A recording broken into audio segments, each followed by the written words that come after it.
Stop scrolling, because what you're about to hear could completely change how you think about budget smartphones forever. If the latest leaks are even remotely accurate, Apple is on the verge of launching the most disruptive iPhone it has released in over a decade. Not a Pro model, not an Ultra, not a foldable experiment, but a budget iPhone, the iPhone 17e, that may quietly dismantle Android's strongest advantage and reset the entire mid-range smartphone market overnight. This isn't hype for the sake of clicks. This is a strategic shift, a calculated move, and possibly the most dangerous product Apple has ever aimed directly at Android users. For years, the smartphone market followed a predictable pattern. Android dominated the affordable segment with aggressive pricing, long spec sheets, and endless model choices. Apple stayed premium, focusing on high margins, ecosystem lock-in, and polished experiences, while leaving the budget battlefield mostly uncontested. That balance kept both sides comfortable. But that balance is breaking, and the iPhone 17e is the reason why. What makes this moment so important isn't just what Apple is adding. It's what Apple is removing. The compromises, the hesitation, the artificial limits that once separated budget iPhone from real iPhone. With the 17e, Apple appears ready to erase that line entirely. And when that happens, the consequences could ripple through the entire smartphone industry. Why this iPhone matters more than any spec sheet. Most phone launches live and die by numbers. Refresh rates, battery sizes, megapixels, charging speeds. But the iPhone 17 doesn't win on paper alone. It wins psychologically, strategically, systemically. This phone isn't built to impress tech reviewers for a week. It's built to convert users for years. Think about it. The majority of smartphone buyers worldwide aren't chasing the latest flagship.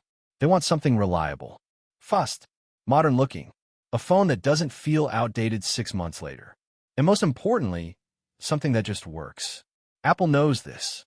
And after the unexpected success of the iPhone 16e, Apple now has proof, not theory, that people are ready to buy a budget iPhone in massive numbers if it feels premium enough. That realization changes everything. The iPhone 16e was the warning shot. When Apple introduced the iPhone 16e, the reaction was harsh.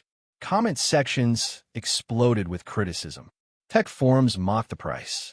YouTube thumbnails screamed, overpriced and dead on arrival. On paper, it didn't look competitive. Android phones offered faster charging, higher refresh rates, more cameras, bigger batteries. And yet, despite all of that, the iPhone 16e quietly did something no one expected. It sold. Not just well, not just decently. It dominated. According to global sales data, the iPhone 16e became the best-selling smartphone under $600 worldwide. Across all brands, across all regions, across all ecosystems. Phones that were better value on spec sheets couldn't compete with Apple's execution. This wasn't luck. It wasn't brand loyalty alone. It was a signal that Apple had finally figured out how to scale its ecosystem downward without cheapening the experience. And now, with the iPhone 17e, Apple isn't experimenting anymore. It's escalating. The iPhone 17e is not a budget phone. It's a trap. Here's the uncomfortable truth for Android manufacturers. The iPhone 17e isn't meant to compete with budget phones. It's meant to replace them. Apple doesn't need to win over every Android user. It just needs to win over enough first-time buyers, students, and upgrade-ready users to tip the balance. Once people enter the Apple ecosystem, history shows they rarely leave. That's the trap. The iPhone 17e isn't selling hardware. It's selling longevity. Software updates for years. Stable performance over time. Seamless integration with Macs, iPads, AirPods, Apple Watch, and services people don't realize they'll rely on until they have them. Android phones often win the moment. Apple wins the decade. A phone designed for the I don't want to think about it buyer. There's a massive group of consumers that tech YouTube rarely represents. People who don't want to research phones for weeks. They don't care about benchmarks. They don't compare camera sensors. They want a phone that feels modern, runs smoothly, takes great photos, and doesn't slow down. That's who the iPhone 17e is built for. And that's why it's so dangerous. By reportedly adding a modern design, a dynamic island, slimmer bezels, flagship class performance, and a next-gen selfie camera, while holding the price at around $599, Apple removes the final excuses people had for not choosing an iPhone. At that point, the question isn't why buy an iPhone. It becomes, why wouldn't you? The design shift that changes first impressions instantly. First impressions matter more than specs, and Apple understands this better than anyone. One glance at the iPhone 17e, if leaks are accurate, and it no longer looks like a compromise. No thick bezels screaming budget. No outdated notch anchoring it in the past.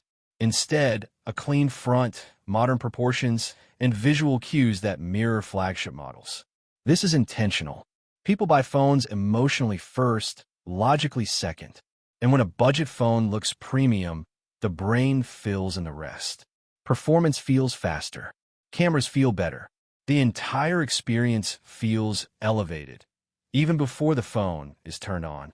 That's how Apple wins mind share. Performance that ages gracefully, unlike most budget phones. One of the biggest frustrations with mid-range Android phones isn't how they perform on day one. It's how they perform a year later. Animations stutter. Apps reload. Updates slow things down. Battery optimization suffers.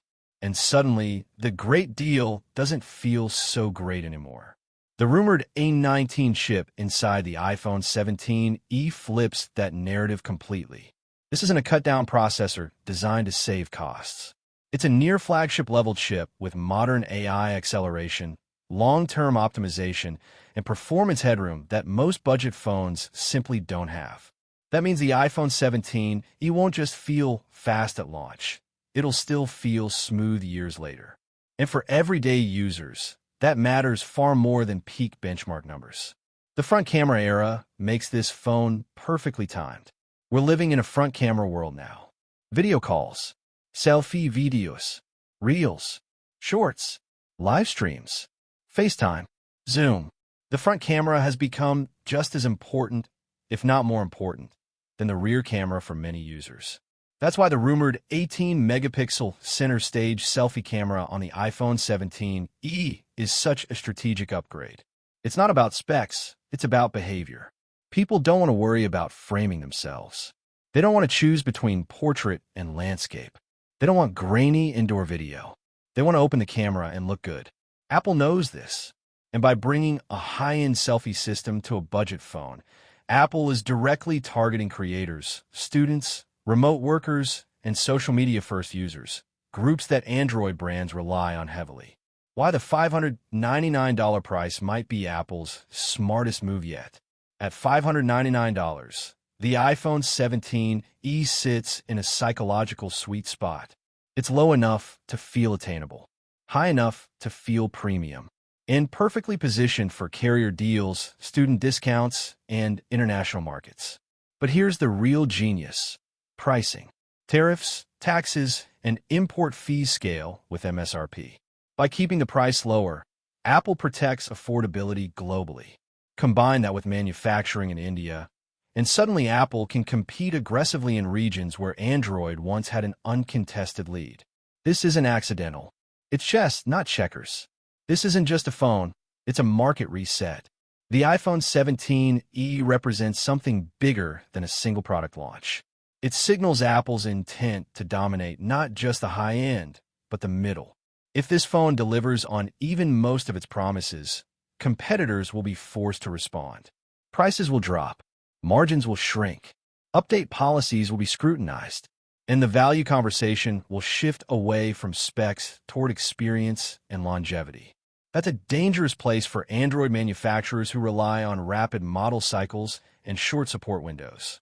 And that's exactly where Apple wants them. And this is only the beginning. The iPhone 17 isn't meant to steal headlines from Pro models. It's meant to quietly flood the market, to show up in carrier stores, to become the default recommendation, to be the phone people buy without thinking twice. And once someone buys one iPhone, history shows what happens next.